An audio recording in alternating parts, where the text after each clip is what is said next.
Hey everybody, Marcos Villegas here with Oscar De La Hoya. Fight week, Cotto versus Canelo. I know you're pumped as a promoter to put this event together, but you coming into this week, do you get nervous? Do you get butterflies? When does that aspect start kicking for you? No, I mean as a promoter, it doesn't really kick in. The butterflies, you get nervous. You know, I mean, you want your guy to win, but I get more nervous just, I guess, making sure that the event, everything turns out smoothly. Because you can't rest until the fighters are in the ring. You can't rest until that first bell rings. So that's why it's like, I mean, that's why it gets me a little nervous. But I'm okay. I can get by. Let me ask you: is it more stressful to go through a fight week as a fighter, or is it more stressful to go through a fight week as a promoter?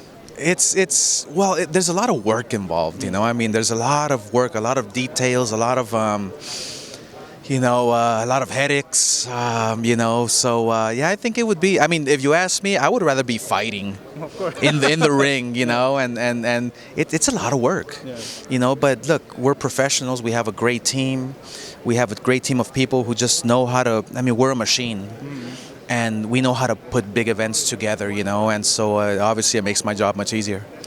You looking at it as a fighter's perspective, both guys, they're saying this could be a 50-50 fight, but what's the one punch that Canelo has that could really take Cotto completely out of his game that you feel will come into effect the night of the fight? I think it's many. It's many. I think it's the uppercut. I think it's the right hand. I think, I mean, he proved it with Kirkland. I mean, when he came in with an uppercut, right uppercut, dropped him with a right hand, he has everything. So most importantly, I think it's the footwork that's gonna take him to victory. That's gonna be the key. Looking at some of the news, the whole WBC issue, the sanctioning fees and all that, some fans are saying, hey, that don't really know too much about boxing. It doesn't make sense to them why fighters have to pay a fee to fight for a belt. You being as a fighter, and I don't really care about what happened in the past, do you feel it's fair for fighters to have to pay fees to fight for titles and all that?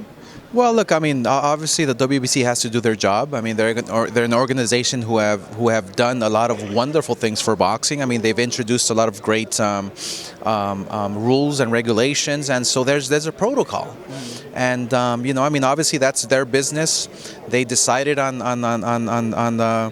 stripping Cotto for a certain reason. I mean, it's not my business. Obviously, look, I was a little vocal on how I felt. I mean, that's my opinion. But I mean, sometimes you need a little controversy sometimes to spice things up in a fight. I mean, I take a little page off my good old friend Bob Arum. And finally, Oscar, with this fight, if Canelo wins the middleweight title, there's a lot of people saying, well, he's middleweight champion, he should fight at 160. It seems with some of the comments, he says, I'm just going to move up to 160 when my body feels ready. Do you feel the criticism pointing at him, wanting to stay at 155 but hold a middleweight title is warranted towards him at this point? Well, no. I mean, look, you go back to history of the fight game, and for instance, I went up to 160 and went back down to 154. I wanted to try it out. I wanted to test myself, and that's the mark of a great champion. He's testing himself to fight at the top of 160, to fight the champion who holds the belt, and then go down because he's a 54-pounder. I mean, that's a real champion. That's a real fighter. That's a fighter who has no fear, a fighter who's taking chances in daring to be great, So I don't blame him. Look, if he's a 54-pounder, he's a 54-pounder. Why are people gonna corner him and say, oh, well, now you have to fight at 160. Is he going to fight the best at 160 and fight Golovkin? Absolutely. Yes, he is. All right, Oscar, thank you so much. Quickly, what round does it end if it does end? I have no idea. It's going to be a great fight. I mean, look, will it be a knockout? I think there will be a knockout, late rounds. All right, Oscar, as always, thank you so much. Here in Las Vegas with Oscar De La Hoya, of course, this Saturday night, HBO pay-per-view, Miguel Cotto versus Canelo Alvarez.